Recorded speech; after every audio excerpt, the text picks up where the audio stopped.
good morning Hi. or afternoon, depending if you're in the Eastern time zone. Welcome to Match Day. This is Vince Gansberg, Bossy and Barker, and with us today are two Division III head coaches. The men's coach on the Brady Bunch screen right now is on the lower left-hand corner, Greg Holker. And then on the right, bottom right, is the women's coach, Michael Navarre. So welcome, you two. Thank you for joining us. Thanks for having us. So it's all things college for 15, 20 minutes this morning. I was very fortunate, probably a highlight in my career, to coach Division III college soccer in Minnesota in the Minnesota Intercollegiate. And Mike and Greg are friends and colleagues and competitors, because my college was a competitor with Greg's program on the men's side, and then I helped with our women's program, and Mike coached on the women's side. So these guys, like I say, really good friends, and I'm really glad they were accepted the invitation to come on together. So Mike, why don't you start a little bit? I've got three big questions for you guys. So the first one to both of you, and we'll start with Mike, is a little bit about just your journey or your journey in college coaching, and then a little bit about your relationship with Augsburg. Or not, if Michael is frozen. So, Ian, you had a big what? Yeah, no, Ian, you had a big impact on my journey back at UW-Madison days and coaching Badger camps. So I got my first D license through Ian, and made my way from Madison to University of North Carolina, where I got to get my master's and be a part of the UNC women's program in 1997 and 98. And I was looking for head coaching positions, and I was really drawn to Division III level because I wanted to teach, and I really believed in the holistic education. So Augsburg job came available, and by that time, Ian, you were up in Minnesota, and so you had a hand in that too, I suppose. I was at Augsburg leading the men and women's program for 5 years, and then it got to be too much. I was working on a PhD and trying to resign from the men's program and coach and teach and lead the women's program. And we were really fortunate to hire Greg Holker, who's on the call and still obviously at Augsburg. So that's my journey. And Greg, your relationship with the MIAC, the Minnesota Intercollegiate, it extends beyond, certainly extends beyond Augsburg, right? Yeah, it runs pretty deep. I mean, I played at Gustavus Adolphus College from 96 through 99, and then I stayed on as an assistant coach there for 2 seasons while I did my graduate work at another institution. And then I came up to the Twin Cities, and I was an assistant coach at a high school, and then I was the head coach at another high school, the Academy of Holy Angels, in 2003. And then when Mike stepped down, Augsburg opened up. I mean, at the time, it was a part-time stipend job where, you got $7,000 to run a men's program, and there wasn't a lot of investment from the institution and the program at that time. But a few years later, things had turned for the better, and it became a full-time position, and since then things have really evolved positively. I'll digress and have an additional follow-up question about Augsburg specifically. Mike, when you took both the programs, they were very, very depressed competitively, and certainly you've elevated the women to national championship. They go to the NCAA tournament. Greg's team's been to the tournament many times. Can you just both talk briefly a little bit about how you took essentially the absolute cellar dwellers of the conference and have got them into that upper third consistently in that top group of 2 or 3? Just a little bit about how long that takes or what that process is. Mike, we'll start with you. Sure. Well, the first thing I'd say is nothing great happens without a struggle. So a lot of hard work, number one. But number two, the biggest change I had was not changing talent, although that's critical as well. It's just changing belief, changing mentality. When you've been depressed for a while, you start to almost, sort of learn helplessness, and you begin to construct a narrative of losing. And we had to change that narrative around to one in which, why not us? And we can accomplish this. So for us, it was a progressive step. It wasn't last to first. It was just a series of small incremental progressive improvements. And but yeah, at the end of the day, it was just built on some grit and some hard work and creating the culture the culture of accountability, but also one of an engagement where people are genuinely cared and drawn to each other in a connected environment. So a lot of hard work. It's paid off, obviously. Now, Greg, you're a super competitive guy. How did you manage to put 26 or whatever the number is young men around you with a similar level of competitiveness? It's probably naivety on my part to not think that there were obstacles in the way that I couldn't overcome. Maybe that was a skill at the time. I would say it provided an imbalance in my life, and I know it did in yours too, because the amount of time and work I put into flipping that program was pretty ridiculous as I reflect back on it. But when the program knows 25 consecutive losing seasons and, they're winning 1 or 2 games a year, and then we win 13 and are in the playoff, that was a pretty, I think, impressive start, at least in the front end. But it really was because I think I just believed so deeply that I could do it. And with that, I think that kind of just that aroma was fresh in the air. And so a lot of the young players in the community believed that I could do it as well. And so they joined, and in doing so, I mean, that first group that we brought in ended up in the Sweet 16 in the NCAA tournament in their senior season. So it was a worthwhile journey and struggle for us as well. And then, the evolution since then has really gone from being the hyper competitive, do everything I can to make sure that we win, to somebody who's evolved significantly with, 4 kids of my own have played a role in that. But now the balance is there and the purpose has changed. I'm not here to win. I'm here to help young men become better versions of themselves. So it's we've got a really, really good audience today. One of the best we've had. So maybe you guys promoted it to all your players. I don't know, but I will tell a story about how Greg was maybe to the notion of perspective. We were sitting in the Metrodome watching the high school championships, and your wife called and said your house had been broken into. So you left and you came back, and you came back within the course of a game. So you just went to make sure your wife hadn't been physically assaulted, I think. And that's so for the audience who want to get into college coaching or young coaches, that is the type of commitment you make when you're young. Mm-hmm. And I think in hindsight, you probably would agree with me. You might do it different. If it happened today, you'd do it differently, right? Yeah, I would try to find a way to do it differently. I'm not certain at that time with the circumstances that our program was in. It required that kind of effort from me, but I wouldn't have ignored the security concerns. Yeah. So the second part of the 3 parts I want to get to, which are very, very dear to my heart personally, and I would be happy to just take the whole show myself, but I really want to hear what Greg, you have to say, and then Mike. Can you tell people a little bit about how special, and you've been an athlete too, Division III is, and why Division III could be the right type of outlet, even for the most elite high school club player? I think it's an arena of self-discovery, of real, true self-discovery, where there's some, opportunities in place to participate at a really high level. I mean, the level of soccer is outstanding, especially at the best programs at the Division III level, both genders. And with that, it's not you're not handcuffed or really told what to do all of the time, all of the year. You don't have as many responsibilities in the off season, so that studying abroad is something that you're able to do, and that connects back to the self-discovery piece. And I think that just priority management and understanding what's important to you and how to pursue that while still being able to enjoy and pursue other things along the way is really unique and special. And I just, my experience as a student athlete was absolutely one of self-discovery. And then as a coach, it's been the same.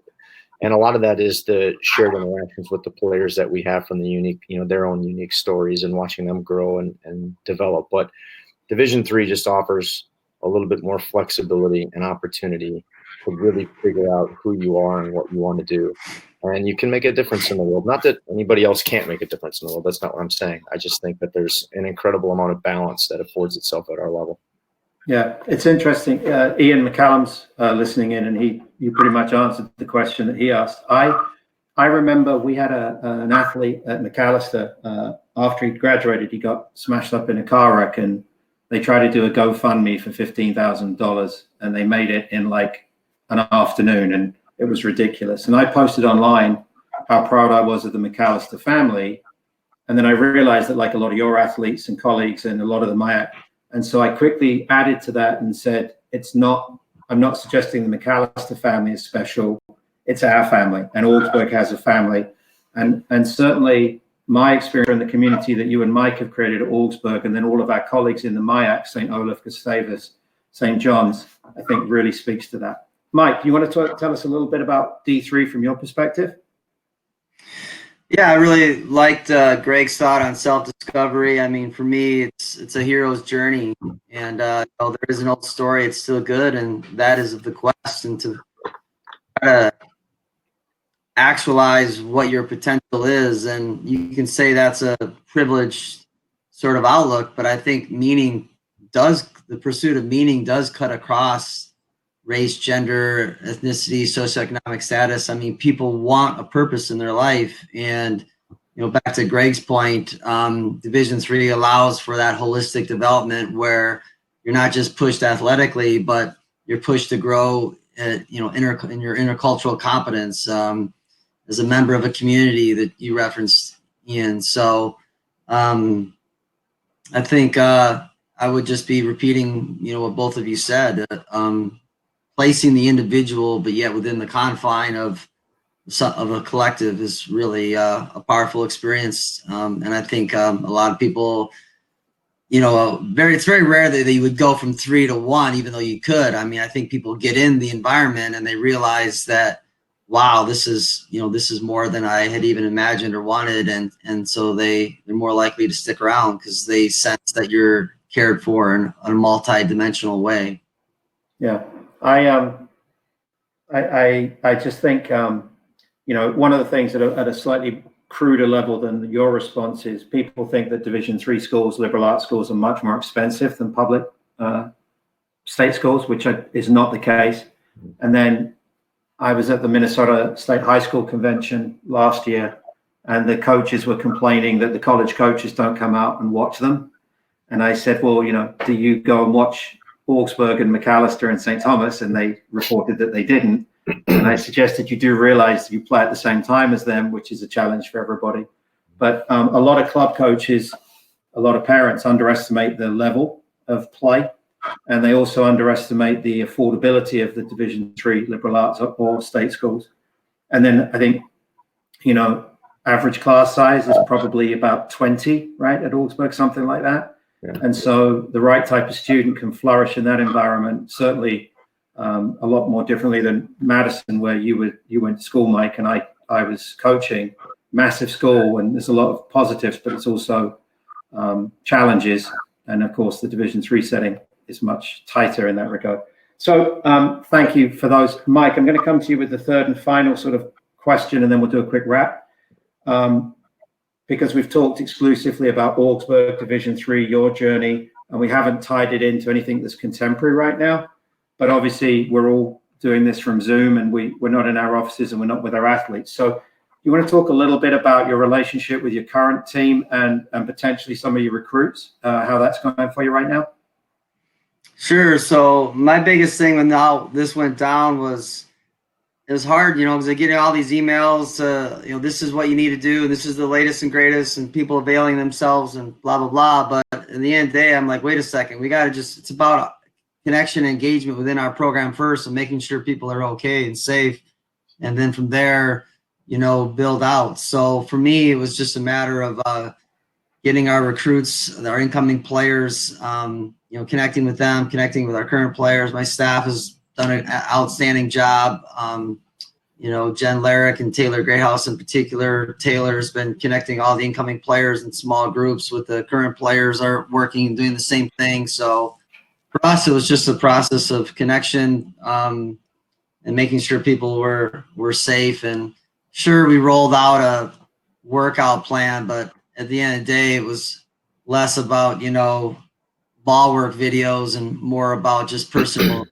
And because at the end of the day, that's, as Greg alluded to earlier, that's what matters most. And they're going to be more likely to do the dang ball work program anyway if they feel better about themselves and their sense of connection to the teammates and the institution. So that was my kind of first thought, and that's what we've been working on. For every sort of ball work thing, I feel like there should be some type of self-leadership, gratitude, purpose, connection point associated with it, because that kind of ties in the individual to the community more effectively, I think. Yeah, I think most of us have the experience of it was kind of overwhelming at the beginning, and we all just threw a whole bunch of stuff into the space. We were certainly guilty of that. Yeah. And now it's a little bit more like breathe, because we don't know the end for sure. So it's much better to be measured. So I like that idea of just kind of reflecting a little bit more and working out what's best for your athletes. Greg, how's it been for you and the guys and maybe your incoming guys? I don't think it's too different from Mike's experience. I mean, for me, it's just reaching out to each guy individually and making sure that, every family and home circumstance in our program is unique. I mean, there's a lot of diversity in the program, and that brings a lot of different challenges and stresses to each of the guys. So, whether or not your parents are still employed, or if that has disappeared, whether the student athlete is working also to fulfill obligations both to the family and to the the university to pay for his education. Those things are the most relevant discussions. I think when we get there were very few that I actually was able to talk about soccer with and what can we do for development.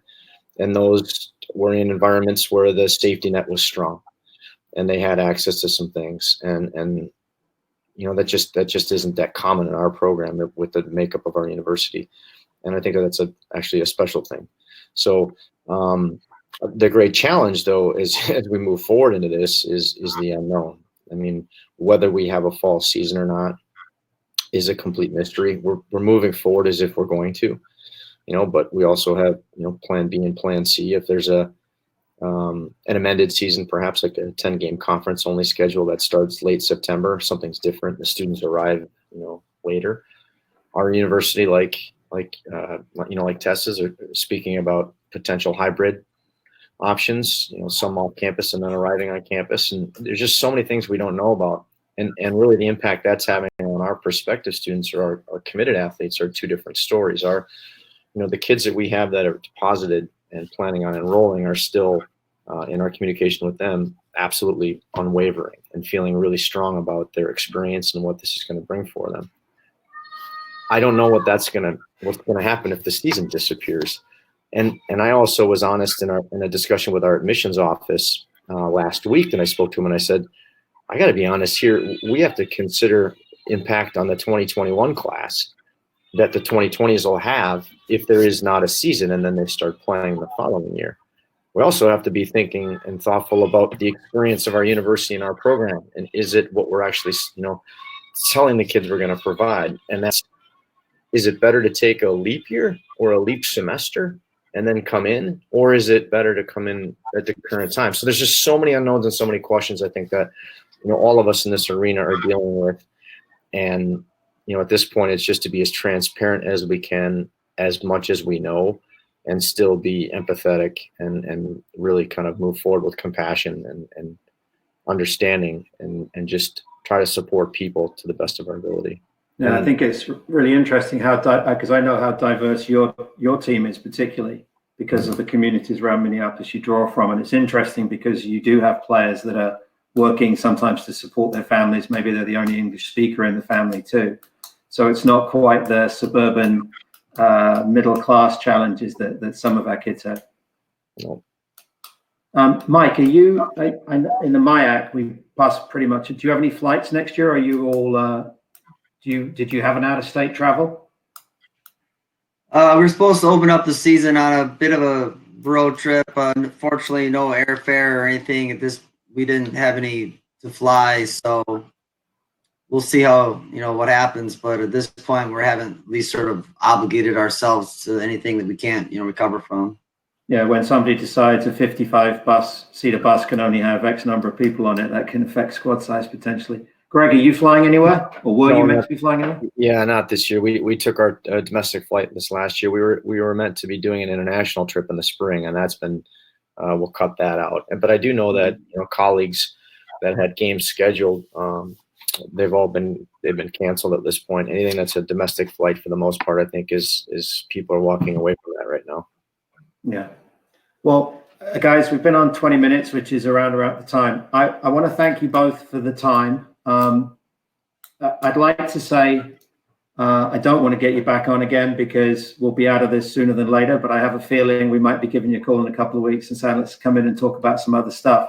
I have the utmost respect for what both of you guys achieve at Augsburg, and I am absolutely devoted to what the Division III setting and the MIAC does. So I'm going to leave it to Vince to close the show, but I want to thank you both very much. And your answers don't surprise me because I know what professionals you are, but it's great to have colleagues like you who share the same kind of energy that I feel about this. So thank you both. And Vince? No, thank you very much, you two, for your time. Taylor, by the way, I don't know if either of you know Taylor, says go Augies. So evidently must be maybe an alumni or even a player. But you had a great audience. Thank you so much for your time. And hopefully we can get you two back on, and appreciate your time. And then if we do, maybe hopefully it's hey, we are going on as planned, and then let's talk about, okay, what's preseason look like now, right? So they've been period. So Oh, we'd love that. yeah, I know you. we would all love that too. But thank you so much for your time. Everybody on the other end, thank you so much for watching. This afternoon at 4:00 Eastern time, we have Dan Wogue, former writer for Soccer America and journalist and wonderful man. So we'll hopefully see some of you at 4. So thank you very much, you two. Thanks, guys. Thanks, Greg. Thanks, Mike. Thank you. Well,